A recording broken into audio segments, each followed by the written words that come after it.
বন্ধুরা, আশা করি আপনারা ভালো আছেন। বিয়েতে পণ প্রথা একটা কদর্য প্রথা। এই পণ প্রথার জন্য কত বিয়ে ভেঙে যায়, কত মেয়ের জীবন দুর্বিষহ হয়ে ওঠে। শ্রী মণিলাল বন্দ্যোপাধ্যায় ছিলেন একসময় সাপ্তাহিক বসুমতীর সম্পাদক। তার রচিত বহু নাটক অভিনীত হয়েছে এবং প্রশংসাও পেয়েছে। তার রচিত স্বয়ংসিদ্ধা চলচ্চিত্রটি যথেষ্ট সুনাম পেয়েছিল। কলকাতা বিশ্ববিদ্যালয়ের তিনি গিরিশ অধ্যাপক ছিলেন। আজ আপনাদের শোনাবো লেখক শ্রী মণিলাল বন্দ্যোপাধ্যায়ের একটি মজাদার গল্প, বুনো ওল ও বাঘা তেঁতুল। পাশ করা ছেলের বিয়ের কথায় অনেক রকমেরই কথা চালাচালি হইয়াছে এবং সেই সূত্রে অপ্রীতিকর প্রসঙ্গ উঠিয়া অনেক পাকাপাকি সম্বন্ধও ভাঙিয়া যাইতে দেখা গিয়াছে। কিন্তু নদার আধুনিক ধনী হরিদাস গাঙ্গুলি টালার বনেদি বাসিন্দা চাটুর্যে বাড়িতে তাহার ডবল অনার্সে বিয়ে পাস ছেলের জন্য পাত্রী দেখিতে আসিয়া যে কাণ্ড বাঁধাইয়া দিলেন, তেমনটা বুঝি আর কখনো দেখা যায় নাই। শহরের এক ঘটকের মধ্যস্থতায় এই সম্বন্ধের সূচনা হয়। চট্টোপাধ্যায় মহাশয়ের বংশগৌরব, নামডাক ও আর্থিক প্রতিষ্ঠার পরিচয় পাইয়া গাঙ্গুলি মহাশয় পাত্রী দেখিতে সম্মত হন এবং তাহার ভবনে পদার্পণপূর্বক কৃতার্থ করিবার দিনটিও বাতলাইয়া দেন। কিন্তু নির্দিষ্ট দিনে গৃহস্বামী শশধর চট্টোপাধ্যায় মহাশয়কে কৃতার্থ করিতে আসিয়া গাঙ্গুলি মহাশয় যখন শুনিলেন পাত্রী তাহার কন্যা নহে ভাগিনেই, তখনই তিনি বাহ্য ভদ্রতার আবরণটি জোর করিয়া খুলিয়া ফেলিয়া একটি অস্বাভাবিক কদর্য আভাবার সৃষ্টি করিলেন। ঘটক বেচারি অদূরে বসিয়াছিল, তাহার দিকে দুই চক্ষু পাকাইয়া চাহিয়া রুক্ষস্বরে চিৎকার তুলিলেন, জোর চুরি করবার জায়গা বুঝি আর খুঁজে পাওনি? খামোখাই হয়রানি, এর খেসারত দেবে কে শুনি? পাঁজি নচ্ছার ইতর কোথাকার। ঘর শুদ্ধ সকলেই স্তব্ধ, কাহারও মুখে কথা নাই। প্রত্যেকেরই মনে সংশয় বিস্ময় তুলিল। কথার একটা হেরফেরে ভদ্রলোকের মুখে একই কথা। ঘটক না হয় কথার একটু গলদ করিয়া ফেলিয়াছে, কিন্তু সেই ত্রুটির জন্য সর্বসমক্ষে এভাবে তাকে লাঞ্ছনা। গৃহস্বামীর সুন্দর মুখখানি কালো হইয়া উঠিল। পরক্ষণেই দেখা গেল ভাবী বৈবাহিক রোষ ভরে ফরাসের উপর হইতে রূপা বাঁধানো বেতের মোটা লাঠিটা মুষ্টিবদ্ধ করিয়া উঠিবার উপক্রম করিতেছেন। এ দৃশ্যে ঘরের সকলেই সচকিত হইয়া উঠিলেন। চট্টোপাধ্যায় মহাশয় শশব ব্যস্তে উঠিয়া বাধা দিবার ভঙ্গিতে কহিলেন, এ কি গাঙ্গুলি মশাই, উঠছেন যে আপনি? না না, তা কি হয়, বসুন বসুন, কথার একটু হেরফেরে। হাতের লাঠিটি ফরাসের উপর সজোরে ঠুকিয়া গাঙ্গুলি মহাশয় উত্তর দিলেন, একটু নয় বিলক্ষণ মশাই, কোথায় মেয়ে আর কোথায় ভাগ্নি? চট্টোপাধ্যায় মহাশয় ঈষৎ হাসিয়া কহিলেন, বুড়ো মানুষ, না হয় একটু ভুলই করেছে, কিন্তু ওতে কি এমন মহাভারত অশুদ্ধ হয়েছে বলুন তো? অসহিষ্ণুভাবে গাঙ্গুলি মশাই কহিলেন, গলদ যেখানে গোড়াতেই তার সব দিকেই গোল পাকিয়ে থাকে। কি ভেবে কথাটা আপনি বলছেন? আপনার কথা ভেবেই বলছি। এখন আপনিই বলুন তো, যে পাত্রীকে আমি দেখতে এসেছি, আপনার মেয়ে হলে যে ব্যয়ভূষণ করতেন, এক্ষেত্রেও তাই করবেন? বিস্ময়ের দৃষ্টিতে এই অদ্ভুত মানুষটির দিকে চাহিয়া চট্টোপাধ্যায় মহাশয় প্রশ্ন তুলিলেন, ব্যয়ভূষণ সম্বন্ধে কোনো কথাই তো এখনো হয়নি গাঙ্গুলি মশাই। আমার মেয়ের বিয়েতে কিরকম ব্যয় করেছি, আর এই ভাগ্নির বিয়েতেই বা কতটা ব্যয় করতে প্রস্তুত আছি, এ সমস্ত না জেনেই হঠাৎ এ প্রশ্ন করার অর্থ? মুখখানা বিকৃত করিয়া তীক্ষ্ণ কণ্ঠে গাঙ্গুলি মহাশয় কহিলেন, জানা আছে বলেই কথাটা বলা হয়েছে মশাই। এমন 50টা নজির আপনাকে দেখিয়ে দিতে পারি, যেখানেই মামা দিয়েছে বিয়ে, বরের বাবাকে শেষ পর্যন্ত পস্তাতেই হয়েছে। কিন্তু আমিও 50টা না হোক এমন 2-4টে নজির দেখাতে পারি, যেখানে নিজের মেয়ে আর বোনের মেয়ের বিয়েতে কোনো তারতম্যই হয়নি। হতে পারে, কিন্তু আমি তো এ পর্যন্ত এমন কোনো মামাকে দেখিনি যিনি ভাগ্নির বিয়ে দিয়ে শেষ পর্যন্ত কুটুম্বিতা বজায় রাখতে পেরেছেন। বিয়ের দেনা পাওনাটা যদিই বা যাতা করে সারলেন, কিন্তু তত্ত্বতাবাসের বেলায় একেবারে ঢুঁঢু, যাকে বলে বিল্লিপত্তর শুকিয়ে সম্বন্ধ করা, যেন কালী পুজোর কাণ্ড, এক রাত্রিরেই সব পাঠ শেষ। চট্টোপাধ্যায় মহাশয় এমন কথা শুনিয়াও অসীম ধৈর্যের সহিত আপোষের প্রস্তাব তুলিলেন। বেশ তো, ধীরে সুস্থে আপনি আমার সম্বন্ধে সমস্ত সন্ধান নিয়েই না হয় কাজে নামবেন। আজই তো আর সব পাকা হয়ে যাচ্ছে না। যখন দয়া করে গরিবের কুটিরে পায়ের ধুলো দিয়েছেন, সমস্ত জানুন, শুনুন, মেয়ে দেখুন, মিষ্টি মুখ করুন। কর্কশ কণ্ঠে গাঙ্গুলি মহাশয় কহিলেন, দেখুন, আমি এক কথার মানুষ। আমার বিশ্বাস কি জানেন? যে পাত্রীর বাপ নেই, সেখানে ভবিষ্যতের কোনো আশাই নেই। সেখানে যদি কাজ করতে হয়, আটঘাট বেঁধেই নামতে হবে। মেয়ে দেখবার আগে আমি জানতে চাই, কি খরচ আপনি করবেন ভাগ্নির বিয়েতে? সবিনয়ে চট্টোপাধ্যায় মহাশয় কহিলেন, দেখুন গাঙ্গুলি মশাই, যেটা দস্তুর আর বরাবর চলে আসছে, সেই মতো ব্যবস্থাই কি ঠিক নয়? মেয়েটিকে আগে দেখে। কথাটাই বাধা দিয়া গাঙ্গুলি মহাশয় তীক্ষ্ণ কণ্ঠে কহিলেন, ধরে নিন মেয়ে আমি দেখেছি। তিনি অপ্সরীর মতো সুন্দরী, সাবিত্রীর মতো গুণবতী, কিন্তু দেনা পাওনায় মিল হলো না। তাহলে ওইখানেই পাট চুকে গেল। বরং রূপে গুণে কিঞ্চিত খুঁত থাকলেও টাকার যদি গোল না হয়, কিছুই আটকায় না। বুঝেছেন? মুখখানি ম্লান করিয়া মৃদু স্বরে চট্টোপাধ্যায় মহাশয় কহিলেন, এর ওপর আর কি বলি বলুন? বেশ, ফর্দই আগে করুন, তাহলে এবার বসতে আজ্ঞা হোক। হাত দুইখানি প্রসারিত করিয়া ধৈর্যশীল গৃহস্বামী দণ্ডায়মান ভাবী বৈবাহিককে বসিবার অনুরোধ জানাইলেন। কিন্তু এই দাম্ভিক মানুষটি সেদিকে দৃকপাত না করিয়া পুনরায় এক শর্ত তুলিলেন। হ্যাঁ দেখুন, গোলের কথা খোলসা করেই কাজে বসা উচিত। আমি যা ফর্দ দেব, তার একটি পাই পয়সা ভাঙা চলবে না। আর বিয়ের ফর্দের দেনা পাওনা ছাড়া 5,000 টাকা ব্যাংকে ছেলের নামে ডিপোজিট রাখতে হবে আপনাকে। কেন বুঝলেন না? বিয়ের পর তত্ত্বতাবাস নিয়ে ঝঞ্ঝাট কাটাবার জন্য। স্থির দৃষ্টিতে কিছুক্ষণ এই বিচিত্র ব্যাপারীর মুখের দিকে চাহিয়া চট্টোপাধ্যায় মহাশয় এবার দৃঢ় স্বরে কহিলেন, দেখুন, এই বয়সে অনেকগুলো মেয়েকে পার করেছি। কাজেই বরের বাজারে সওদাসূত্রে রকম রকম ব্যাপারীর সঙ্গে চেনাশোনা হয়েছে। কোথাও জিতেছি, কোথাও বা ঠকেছি। অনেক রকম আঘাতও অনেক স্থানে পেয়েছি।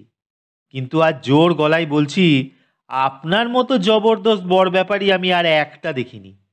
এবং আমার বাড়িতে দাঁড়িয়ে যে আঘাত আপনি আজ দিয়ে গেলেন, এমন আঘাতও আর কেউ আমাকে দিতে সাহস পায়নি।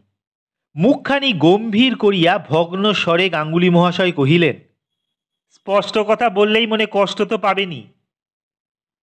তবে এটা মনে রাখবেন, ছেলের বাপ বরাবর ছেলের বাপই থাকবে। কথার সঙ্গে সঙ্গেই তিনি দ্বারের দিকে অগ্রসর হইলেন।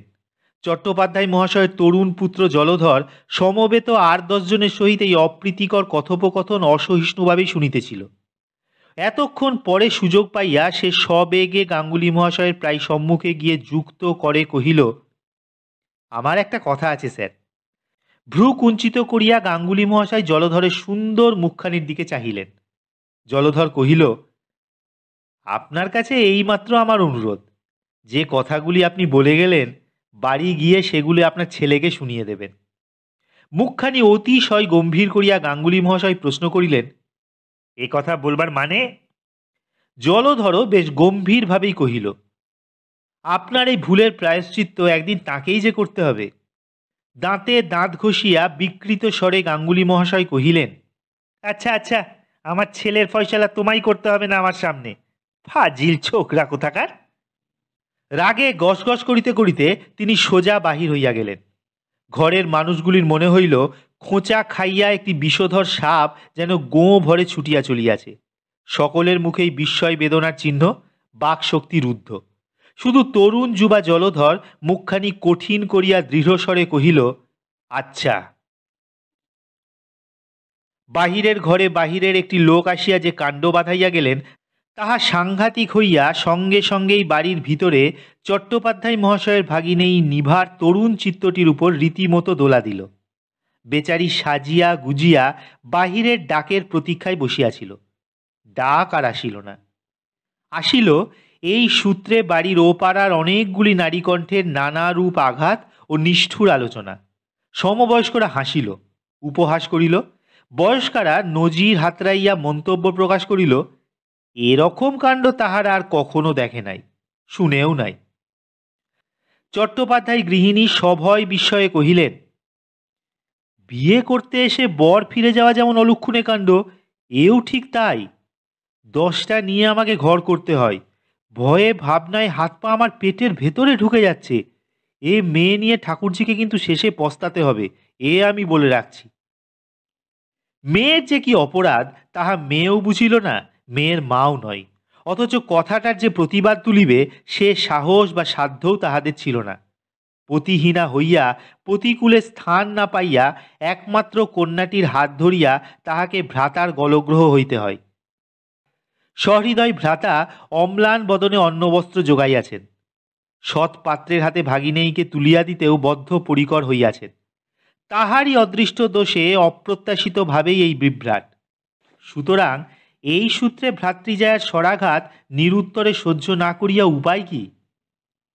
কিন্তু এইভাবে যখন ডজন দুই মেয়ের সাক্ষাতে নিভা ও তাহার মায়ের উদ্দেশ্যে একতরফা আঘাত চলিয়াছে, তখন সহসা দমকা বাতাসের মতো সেই ঘরে এক সুসজ্জিতা তরুণী প্রবেশ করিয়া প্রদীপ্ত দুই চক্ষু মেলিয়া সমবেত মহিলা মণ্ডলীর দিকে চাহিল।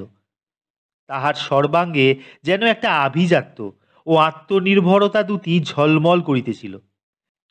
মেয়েটিকে দেখিয়াই গৃহিণী ভাগিনেই নিভার অর্চনা ছাড়িয়া হাস্যোজ্জ্বল মুখে কহিয়া উঠিলেন, ও মা, মায়া যে, কখন এলি?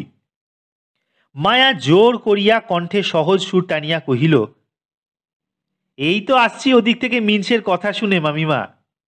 আর এদিকে এসেও দেখছি তুমিও দিচ্ছ কোষে, মরার উপর খাঁড়ার ঘা। মামিমা মুখখানি মচকাইয়া কহিলেন, শোনো মেয়ের কথা, কলেজে পড়ছিস বলে তুই যে দিন দিন কি হয়ে উঠেছিস মায়া, কথা যদি বলবি তো অমনি দিবি খোঁচা। অতঃপর একটুখানি থামিয়া তিনি স্মিত মুখে কৌতুকের ভঙ্গিতে কহিলেন, ঘণ্টাখানেক আগে যদি তুই আসতিস মায়া, তাহলে তোকেই দিতুম আমি বৈঠকখানায় পাঠিয়ে। সেই গাঙ্গুলি মিনসের সঙ্গে মনের স্বাদ মিটিয়ে করতিস তখন কথা কাটাকাটি। মায়া নীরস স্বরে কহিল, সে আফসোস তোমার চেয়ে আমারই বেশি মামিমা। আমি থাকলে দেখে নিতুম নিবাকে না দেখে সে অনামুখ কি করে ঘরমুখ হতো, আর এই সোনার প্রতিমা দেখে কি করে মত না দিয়ে যেত। তাহলে কি এতক্ষণ বেচারি এরকম করে তোমাদের গঞ্জনা শুনতো মামিমা?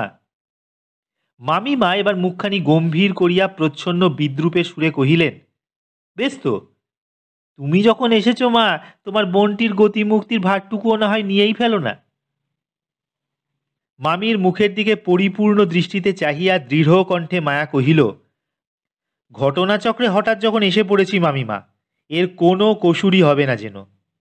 মুখখানা ভার করিয়া বিকৃত সুরে গৃহিণী কহিলেন, ভালো ভালো, বেঁচে থাকলে অনেক কিছুই দেখতে পাবো বাছা। বলে মার বোন মাসি কাদাই ফেলে ঠাঁসি, হাসিও পায়, রাগও হয়। পরের ঘর করবে বলেই যারা জন্মায়, কথার ঘা এখন তারা এতটুকু সইতে চান না। মামির কথায় বিচলিত হইয়া বক্তৃতার ভঙ্গিতে মায়া কহিল, সয়েই তো আপনারা বরাবর এসেছেন শুনতে পাই, কিন্তু আমরা তা থেকে কতটুকু শিক্ষা পেয়েছি বলুন তো? আপনারা আমাদের বয়সে যে আঘাত পেয়েছেন, সে বয়স কাটিয়ে গিন্নিবান্নি হয়ে আপনাদের বৌঝিদের উপর সেই আঘাত আরও শক্ত করে ফিরিয়ে দিচ্ছেন। মেয়েদের ব্যথা এতে বেড়েই চলেছে, আর মুখ বুঝে তারা সইছে। সেই জন্যই আমরা আজ বেঁকে দাঁড়িয়েছি, পণ করেছি অন্যায় কিছুতেই সইব না। আমাদের কুমারী সংসদ মুখ বাংলার মেয়েদের এই ব্যথাকে সচেতন করে তুলেছে, বাণী দিয়েছে, বলতে শিখিয়েছে। আমরা আর সইব না।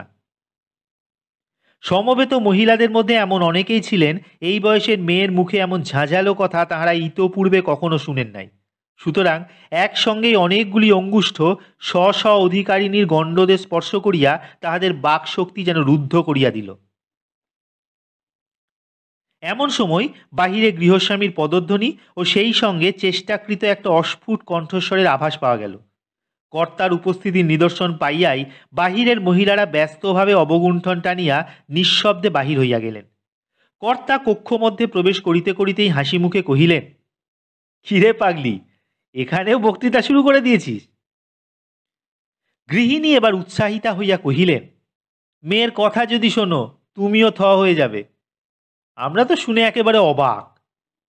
কর্তা জোরে একটা নিঃশ্বাস ত্যাগ করিয়া কহিলেন, ও আমাদেরও অবাক করে দিয়ে এসেছে আগেই, অথচ যেসব কথা বলেছে তার উপর আর কথা চলে না। মায়া মামার মুখের দিকে চাহিয়া সুস্পষ্ট স্বরে কহিল, তাহলে নিভাকে আমার হাতে দিন। একটু আগে মামিকেও বলেছি, এখন আপনাকেও বলছি, নিভাকে পার করবার ভার আমি নিতে চাই। মামা কৌতূহলাবিষ্ট নয়নে ভাগিনের মুখের দিকে তাকাইয়া প্রশ্ন করিলেন, তুমি ভার নিতে চাও নিভার? বলো কি? কিন্তু তোমরা তো শুনেছি সংসদ খুলে বিয়ে করবে না বলে পণ করে বসেছ, কিন্তু নিভা তো। মামার কথায় বাধা দিয়া মৃদু হাসিয়া মায়া কহিল, নিভাকেও বুঝি এই পণ করিয়ে দলে টেনে নেব ভাবছেন? আমরা আমাদের সংসদের কাজেই পণ করেছি বলে বাংলাদেশের যে সমস্ত মেয়েকেই বিয়ের বিরুদ্ধে পণ করতে হবে তার কোনো মানে নেই। আমাদের উদ্দেশ্য পণ প্রথার নাম মুছে ফেলা। আমরা চাই বিয়ের সঙ্গে পণ বা দেনা পাওনার কোনো সম্বন্ধ না থাকে। যেখানে এই নিয়ে পিড়াপিড়ি হবে সেইখানেই আমরা ঝড়ের মতো সব তছনছ করে দেব। মামিমা সহজ কণ্ঠে এবার প্রশ্ন করিলেন, বেশ, তাহলে স্পষ্ট করেই বলো মা, নিভার সম্বন্ধে তুমি কি করতে চাও? মনের সংকল্প মুখের কথাই মেয়েটি এতক্ষণে প্রকাশ করিল। ওই যে লোকটা আজ এখানে এসে অভদ্রতার চূড়ান্ত করে গেছে, বাইরে একটা সিন ক্রিয়েট করে তার ছাপ রেখে গেছে, ওই লোকটার পাশ করা ছেলের সঙ্গেই আমরা নিভার বিয়ে দেব। দমকা বাতাসে ঘরের আলোটি হঠাৎ নিভিয়া গেল। ঘরের ভেতরের মানুষগুলির চক্ষুর উপর যে অন্ধকার ঘনাইয়া ওঠে, মায়ার মুখের কথা শুনিয়া সহসা তাহাদের মনের অবস্থাও ঠিক সেই রূপ হইয়া দাঁড়াইল। ঘরের নিস্তব্ধতা মামি প্রথমে ভাঙিয়া দিলেন। একটা ছড়া কাটিয়া রসিকতার সুরে কহিলেন, বলে ছুঁচ গড়তে না রে, বন্দুকের বায়না নিয়ে মরে। মামির ভঙ্গিপূর্বক ছড়া বলিবার সুরে মুখখানি হাসিতে ভরিয়া গেল। সঙ্গে সঙ্গে সেও সরস কণ্ঠে কহিল, আমরাও দু একটা ছড়া জানি মামিমা, শুনবেন? আচ্ছা, আপনার ছড়ার পিঠে আমি যদি বলি, সুচ সোহাগা সুজন, ভাঙা গড়ে তিনজন। মামা, আপনিই বলুন, মামিমার ছড়ার ঠিক জবাব হয়েছে কিনা? মামার মুখে ও চক্ষুতে ভাগিনেই সম্বন্ধে সুপ্রশংসা যেন হাসির সহিত ঝলমল করিয়া উঠিল। উল্লাসের সুরে তিনি কহিলেন, তোমারই জিত হয়েছে মা, ঠিক মুখের মতো জবাব দিয়েছ তুমি। এখন আমি বুঝতে পারছি, হয়তো এই ভাঙা সম্বন্ধ তোমাদের চেষ্টায় জোড়া লাগতেও পারে, কিন্তু মা, টাকা ওদের খাঁই। অবজ্ঞার সুরে মায়া কহিল, ওই যে সেই সাতকাণ্ড রামায়ণ পড়ে সীতাকার ভার্যা হলো মামা। দেখুন, রাশিয়ার কেউ যেমন এখন ভাবে না কে হবে দেশের রাজা, কুমারী সংসদও তেমনি যে বিয়েতে হাত দেয় সেখানে কোনো রকমের খায় হাঁ করে ভয় দেখাতে পারে না। ম্যা ভুখা হু। মামা তখন ইতস্তত করিয়া কহিলেন, তাহলে? মায়াই সমস্যাটির মীমাংসা এবং এই আলোচনার শেষ করিয়া দিল। আজই আমি নিভাকে নিয়ে যাব আমাদের বাড়িতে। মাসিমাও সঙ্গে যাবেন, না হয় 2 মাস সেখানে রইলেন। কালই আমি আমাদের সংসদে এই কেসটা খুব জরুরি বলেই তুলব। সঙ্গে সঙ্গেই কাজ আরম্ভ হয়ে যাবে। 2টি মাসের মধ্যেই শুভকার্য সমাধা। মায়া চট্টোপাধ্যায় মহাশয়ের জ্যেষ্ঠা ভগিনী শ্রীমতী অনুপমার কন্যা। পুরো নাম মহামায়া, কিন্তু সকলে মায়া বলিয়া ডাকেন। মায়ার পিতা মিস্টার এস মুখার্জি বেসান্তের থিওজফিক্যাল সোসাইটির একজন বিশিষ্ট কর্মী ও পরিচালক, সংসারে এক প্রকার নির্লিপ্ত। স্ত্রী অনুপমাকেই সমস্ত তত্ত্বাবধান করিতে হয়। অবস্থা বেশ সচ্ছল। কলিকাতার চাঁপাতলা অঞ্চলে নিজস্ব বাড়ি।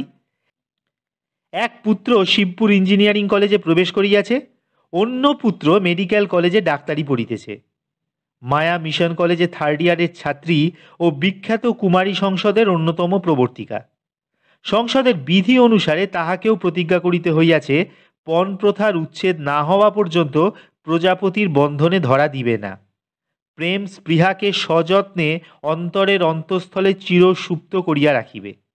কন্যার এই কঠোর প্রতিজ্ঞায় পিতা সায় দিয়াছেন।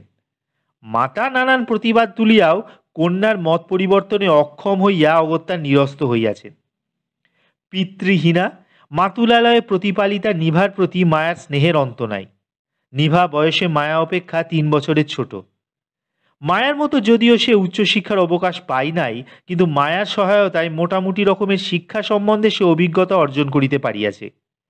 একটি বিষয়ে নিভার বৈশিষ্ট্য অসাধারণ, সেটি তাহার চক্ষু চমৎকারী রূপ ও স্বাস্থ্যপুষ্ট সুশ্রী গঠন।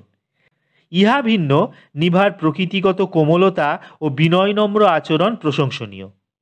নিভাকে দেখিতে আসিবে শুনিয়া মায়া গভীর কৌতূহলাবিষ্ট হইয়াই টালায় আসিয়াছিল।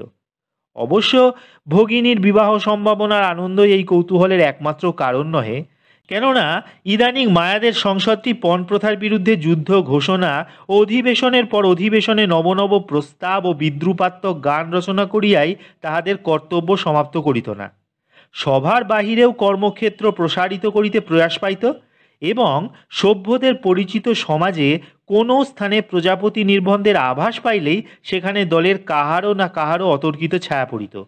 ঘটনাচক্রে এমনও দেখা যাইত বিরুদ্ধ আবহাওয়ার কদর্য হিল্ললে মিলনকামী প্রজাপতি পাত্রপাত্রীর বাসা ছাড়িয়া কুমারী সংসদের বৈঠকে গিয়া পাখা মেলিয়া বসিয়াছে। সুতরাং মায়ার উপস্থিতির মূলে যে এইসব কোনো উদ্দেশ্য প্রচ্ছন্ন ছিল না, জোর করিয়া তাহা বলা চলে না। তাহার পর মাতুলালয়ে প্রবেশ করিতেই বাহিরের বৈঠকখানার বিশৃঙ্খল অবস্থা মায়াকে সচকিত করিয়া তোলে। কোনো প্রকার সংকোচ না করিয়া সে বাহিরের ঘরটির ভিতর গিয়াই ব্যাপারটি জানিয়া লয়। ছেলের বাপের নাম ও ধাম, ছেলের পরিচয় ও কোথায় পড়াশুনো করে, এসব তথ্য খুঁটি নাটি জানিয়া ও নোটবুকে টুকিয়া লইয়া এবং মেয়েদের অসহায় অবস্থা ও তাহাদের অভিভাবকদের দুর্বলতা সম্বন্ধে সংক্ষেপে তীক্ষ্ণ মন্তব্য করিয়া সে অন্তঃপুরে উপস্থিত হয়। আহার পর্বের পর বিদায় পর্ব চলিয়াছে। এমন সময় মাতুলপুত্র জলধর বাড়িতে ফিরিল। অপরাহ্নের অপ্রীতিকর ঘটনার পরেই সে মনের দুঃখটুকু দূর করিতে ক্লাবে গিয়াছিল। মায়ার সহিত তাহার দেখা হয় নাই। সন্ধ্যার পর ফিরিয়া সমস্ত শুনিয়া সে মায়ার সন্ধানে ছুটিল। উপরের একখানি ঘরে নিভা তাহার সুটকেসটি গুছাইয়া চাবি বন্ধ করিয়া কহিল, বইটই আর কিছু নিলুম না দিদি, শুধু গীতাখানাই সঙ্গে নিয়ে চললুম।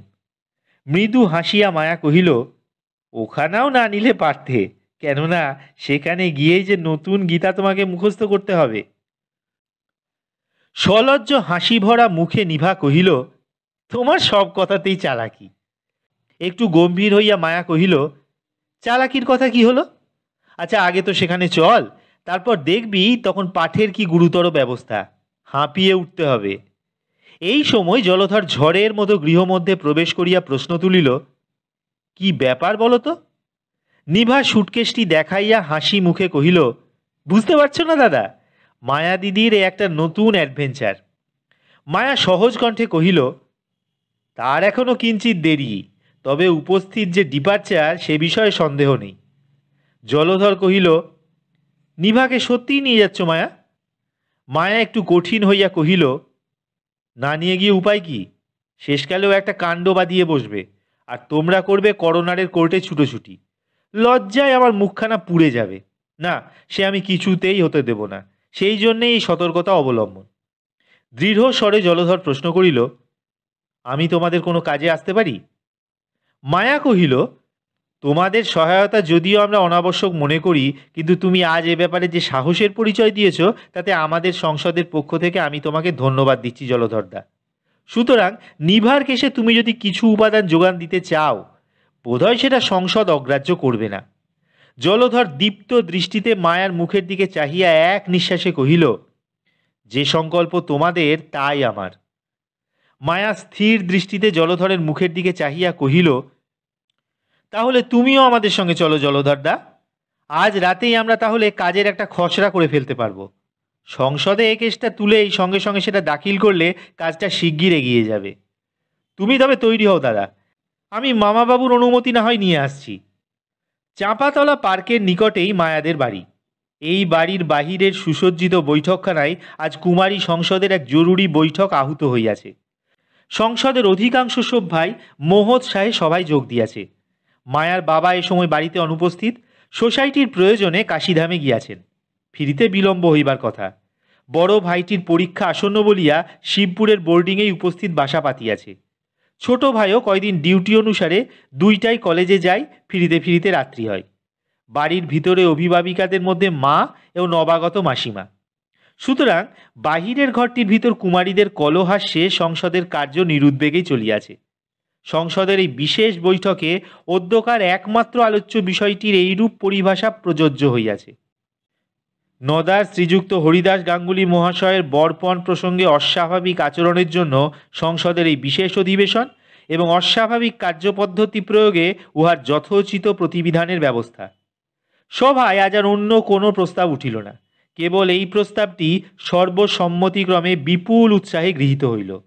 নিভাকেও সভায় ডাকা হইয়াছে, তাহাকে দেখিয়াই সংসদের সভ্যদের চিত্ত ব্যথায় ভরিয়া গিয়াছে। সংসদের সভানেত্রী অনিতা দেবী মর্মস্পর্শী স্বরে কহিলেন, এইসব সোনার প্রতিমা ছেড়ে যারা টাকাকেই সার করতে পারে তাদের একটা জমকালো বিশেষণ আবিষ্কার করা উচিত। সেক্রেটারি শক্তি বোস হাসি মুখে কহিল, আমি কিন্তু ইতিমধ্যে একটা বিশেষণ আবিষ্কার করে ফেলেছি অনিতাদি। প্রত্যেকের জিজ্ঞাসু দৃষ্টি শক্তির উপর পড়িল। শক্তি হাসিয়া কহিল, পন পাহাড়। সমস্বরে সকলেই করতালি দিয়া কহিয়া উঠিল, হিয়ার হিয়ার। মায়া হাস্যোজ্জ্বল মুখে মন্তব্য প্রকাশ করিল, চমৎকার। পাষাণ প্রতিমা চুরমার করতে বলে কালাচাঁদ নাম পেয়েছিল কালা পাহাড়, আর ইদানিং বাংলার মেয়েদের হৃদয়গুলি বর্পণের ডান্ডায় ভেঙে চুরমার করছে যখন ছেলের অভিভাবকরা, তখন তাদের যোগ্য বিশেষণই হচ্ছে পন পাহাড়। এই সময় ঘড়িতে 4টা বাজিতেই সভানেত্রী সচকিত হইয়া কহিলেন, নিভা, তুমি এবার পাশের ঘরে গিয়ে বসো তো বোন। আমরা এখন আসামির ইমিডিয়েট অ্যাপিয়ার প্রত্যাশা করছি, যার উপর সমস্ত কেসটাই ডিপেন্ড করছে। নিভা সলজ্জ হাসি মুখে চেয়ার ছাড়িয়া উঠিয়া দাঁড়াইতেই শক্তি তাহার দিকে চাহিয়া কৌতুক হাসে কহিল, অবশ্য তার অ্যাপিয়ারেন্সটাও তোমার পছন্দ করবার প্রধান বিষয়। অনিতা দেবী কথাটাই সায় দিয়া কহিলেন, নিশ্চয়ই, তোমার মত না পেলে আমাদের অগত্যা আসামিকে বেকসুর খালাস দিতে হবে। মায়া মুখ টিপিয়া হাসিয়া কহিল, পর্দার ফাঁক দিয়ে দুই নেত্র বিস্ফারিত করে বিশেষভাবে লক্ষ্য করতে যেন ভুল না হয়।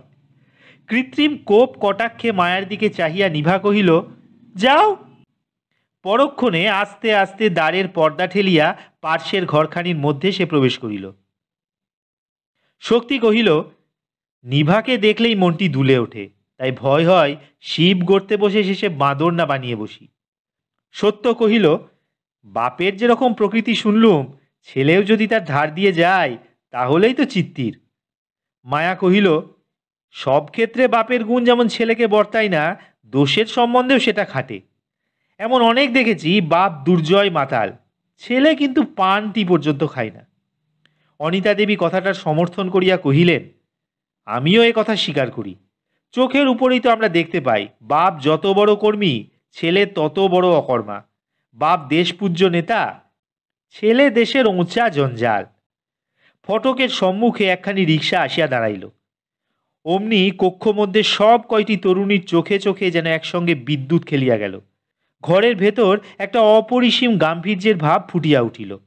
কোমরে কুকড়ি বাঁধা খাঁকি পোশাক পরা বেটে খাটো এক নেপালিকে দেউড়িতে দেখিয়াই তড়াক করিয়া রিক্সা হইতে নামিয়া রিক্সার আরোহী তাহাকে প্রশ্ন করিল, এইটাই কি 21 নম্বরের বাড়ি? নেপালি সেলাম জানাইয়া মৃদু স্বরে কহিল, জি। রিক্সাওয়ালার প্রাপ্য মিটাইয়া দিয়া ব্যগ্রভাবে আগন্তুক তাহাকে অপূর্ব হিন্দিতে জিজ্ঞাসা করিল, তুম জানতা হ্যায় হিয়া কোই অ্যাক্সিডেন্ট হুয়া, এক ভদ্দর আদমি। নিরুত্তরে একটি অঙ্গুলি তুলিয়া নেপালি ভৃত্যটি বাহিরের ঘরখানি দেখাইয়া দিল। আগন্তুক তরুণটিও আর কোনো দিকে দৃকপাত না করিয়া বাহিরের ঘরখানির দিকে সবেগে পদচালনা করিল। আগন্তুক তরুণটিও আর কোনো দিকে দৃকপাত না করিয়া বাহিরের ঘরখানির দিকে সবেগে পদচালনা করিল। কিন্তু দ্বার প্রান্তে উপস্থিত হইয়া কক্ষাভ্যন্তরে দৃষ্টি প্রসারিত করিতেই সে একেবারে স্তব্ধ হইয়া গেল। এখানে একসঙ্গে এতগুলি আধুনিকা তরুণীর সমাবেশ সে প্রত্যাশাই করে নাই। কিছুক্ষণ তাহার মুখ দিয়া একটি কথাও বাহির হইল না। কক্ষের তরুণীরাও মুখের উপর গাম্ভীর্য টানিয়া ও চক্ষুতে কৌতূহল উদ্গত করিয়া নবাগতর দিকে চাহিয়া বুঝিল সেই তাহাদের প্রতীক্ষিত আসামি। নদার হরিদাস গাঙ্গুলির পুত্র MS শ্রেণীর ছাত্র শিবদাস গাঙ্গুলি। বয়স বড়জোর 22 কিংবা 23। সুন্দর সুশ্রী চেহারা, মুখে দিব্য কোমলতার ছায়া, দেখিলেই মনে স্বভাবতই যেন মায়ার সঞ্চার হয়। অঙ্গের পরিচ্ছেদ ও মাথার কেশে পারিপাট্যের পরিচয় পাওয়া যায়। চোখে সোনার ফ্রেমে আঁটা চশমা, তীক্ষ্ণ দৃষ্টিতে কিছুক্ষণ ছেলেটির প্রকৃতি নির্ণয়ের চেষ্টা করিলে সহজেই ধরিতে পারা যায় যে পড়াশুনো ও বাবুয়ানার দিকে তাহার মনের যতটুকু প্রভাব, বিষয় বুদ্ধি ও বিবেচনা শক্তির ঠিক ততটাই অভাব। ছেলেটির মুখ দিয়াই প্রথমে কথা বাহির হইল। বার দুই কাশিয়া গলাটি পরিষ্কার করিয়া একান্ত কুণ্ঠিতভাবেই সে কহিল, দেখুন, আমি ইউনিভার্সিটি কলেজ থেকে আসছি। এক ভদ্রলোক আমাকে ক্লাসে খবর দেন এই রাস্তায় একটা অ্যাক্সিডেন্ট হয়েছে, আমারই কোনো আত্মীয় নাকি। কথাটা তাহাকে শেষ করিবার অবসর না দিয়াই সভানেত্রী অনিতা দেবী গম্ভীরভাবে কহিয়া উঠিলেন, বুঝেছি, আপনিই তাহলে শিবদাস গাঙ্গুলি, প্রেসিডেন্সিতে 5th ইয়ারে পড়েন।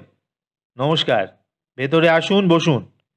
ছেলেটিও সঙ্গে সঙ্গে নমস্কারের ভঙ্গিতে হাত দুখানি যুক্ত করিয়া ললাটে তুলিল। তাহার পর ব্যগ্র কণ্ঠে কহিল, বুঝতেই পারছেন, খবরটা পেয়েই কিরকম ডেসপারেট হয়ে এখানে ছুটে এসেছি। কৃত্রিম সমবেদনার সুরে অনিতা দেবী কহিলেন, তা তো দেখতেই পাচ্ছি। অসহিষ্ণুভাবে ছেলেটি কহিল, তাহলে এখনো আমাকে সন্দেহে রাখছেন কেন? তিনি কে সেইটি আগে বলুন তো। শহরে আমার অনেক আত্মীয় আছেন, কিন্তু তিনি। বেশ সহজ সুরে অনিতা দেবী কহিলেন, আমি আপনাকে বলছি শিবদাসবাবু, তার জন্য আপনার এতটা উদ্বিগ্ন হবার কিছু নেই। আপনি বসুন, আপনাকে সবই বলছি। গোল টেবিল ও তাহার চারিধারের চেয়ারগুলির সহিত সংস্রব কাটাইয়া যে কেদারাখানি ঘরের কোণের দিকে ছোট একটি টিপয়ের সম্মুখে শূন্য পড়িয়াছিল, অনিতা দেবী হাত বাড়াইয়া সেইটি দেখাইয়া দিলেন। অত্যন্ত সংকুচিতভাবে ঘরের মধ্যে ঢুকিয়া চেয়ারে আসীনা তরুণীদের অতিক্রম করিয়া নির্দিষ্ট চেয়ারখানিতে বসিতেই কক্ষ প্রাচীরে একখানি সুবৃহৎ ছবির নিচে টাঙানো কালো রঙের ফলকটির বুকে লেখা সাদা হরফগুলির উপর তাহার দৃষ্টি পড়িল। দুই চক্ষু অস্বাভাবিক তীক্ষ্ণ করিয়া সে পড়িল, কুমারী সংসদ। তৎক্ষণাৎ সে অ্যাক্সিডেন্টের কথা ভুলিয়া গেল। আহত আত্মীয় সম্বন্ধে অনুসন্ধিৎসা কোথায় সরিয়া পড়িল। মনে জাগিল একটা অনিশ্চিত আতঙ্ক ও গভীর বিস্ময়। কিছুদিন হইতেই এই ভয়াবহ সংসদের নামটি অবিবাহিত তরুণ সমাজের চিত্তে রীতিমতো শিহরণ তুলিয়াছে। বিশেষত যে সকল পণগ্রাহী অভিভাবক কৃতবিদ্য পুত্রদের দিকে চাহিয়া চক্ষুর পর্দা অনায়াসে তুলিয়া ফেলিয়াছেন, তাহাদের ছেলেদেরই বেশি হয়। কুমারী সংসদ গোয়েন্দাগিরি করিয়া পাছে তাহাদেরও টানিয়া রাস্তার ডাস্টবিনে নামাইয়া দেয়। সুতরাং কুমারী সংসদের নামটি পড়িবা মাত্রই পিতৃগুণ সর্বজ্ঞ পুত্র শ্রীমান শিবদাস চমকিত হইয়া উঠিল। তাহাতে চমৎকৃত হইবার কিছু নাই। মনের বিষয়টুকু চাপিবার চেষ্টা না করিয়াই শিবদাস রুদ্ধ কণ্ঠে প্রশ্ন করিল, আমি কি তাহলে কুমারী সংসদেই উপস্থিত হয়েছি? প্রশ্নকর্তার মুখের উপর প্রশান্ত দৃষ্টিতে চাহিয়া স্বচ্ছন্দ স্বরে অনিতা দেবী উত্তর দিলেন, আগে হ্যাঁ, আপনার সম্বন্ধেই সংসদ আজ এই ইমার্জেন্সি মিটিং কল করেছেন, আর আপনি যাতে উইদাউট ফেল ঠিক সময়ে হাজির হন সেই জন্যই এই আনফেভারেবল সিন একটা ক্রিয়েট করে অ্যাক্সিডেন্টের এই ফাউল প্লেটা করতে হয়েছে। আসলে খবরটা ফলস। শিবদাসের মুখের অস্ফুট স্বর গভীর বিস্ময়ের সহিত বাহির হইল। ফলস? সঙ্গে সঙ্গে অতিশয় বিচলিত হইয়া সে সবেগে চেয়ার ছাড়িয়া উঠিয়া দাঁড়াইল। সঙ্গে সঙ্গে তরুণী সমাজও যেন বিক্ষুব্ধ হইয়া উঠিল। সভানেত্রী অনিতা দেবী শিক্ষয়িত্রীর গাম্ভীর্যে প্রখর দৃষ্টিতে শিবদাসের দিকে তাকাইয়া আদেশের সুরে কহিলেন, দাঁড়ান, তাতে আপত্তি নেই, কিন্তু বাইরে যাবার চেষ্টা করবেন না। আপনার বিরুদ্ধে একটা গুরুতর নালিশ এসেছে সংসদের কাছে, সেই জন্যই আপনাকে এখানে হাজির করা হয়েছে, বুঝেছেন? নালিশ? তাহার বিরুদ্ধে কুমারী সংসদের কাছে? এ কথাও নীরবে সে শুনিতেছে। ছাত্র সুলভ আত্মমর্যাদার অভিমান ক্ষণিকের জন্য তাহাকে উগ্র করিয়া তুলিল, কিন্তু নিরুত্তরে কক্ষ ত্যাগ করিতে উদ্যত হইতেই সে সবিস্ময়ে দেখিল দুই স্থূলকায়া তরুণী তাহাদের চেয়ার দুইখানি ঘুরাইয়া ইতিমধ্যেই বাহিরে যাইবার দরজাটি একেবারে রুদ্ধ করিয়া বসিয়াছে। পৌরুষের অভিমান সেই মুহূর্তেই ম্লান হইয়া তাহার দুই চক্ষুর দীপ্তিও মলিন করিয়া দিল। ছাত্র সমাজে কোনোদিনই উদ্ধত বলিয়া শিবদাসের দুর্নাম ছিল না। সুতরাং এক্ষেত্রেও সে অবাধ্য না হইয়া একেবারে হতবুদ্ধির মতোই আর্ত স্বরে কহিয়া উঠিল, আপনাদের যা ইচ্ছে হয় করুন, আমি সারেন্ডার করছি। একটা চাপা হাসির আবর্ত বায়ুমণ্ডলে মিশিয়া পার্শ্ববর্তী কক্ষে অবস্থিত মেয়েটির মুখখানি পর্যন্ত আরক্ত করিয়া দিল, কিন্তু এ কক্ষে দণ্ডায়মান অভিভূত পুরুষটির চিত্তে তাহাতে কোনো বিক্ষোভ উঠিল না। সে শুধু আড়ষ্ট হইয়া ভাবিতেছিল, তাহার জীবনে এ পর্যন্ত এমন দুর্ভোগ বুঝি আর কোনো দিন আসে নাই।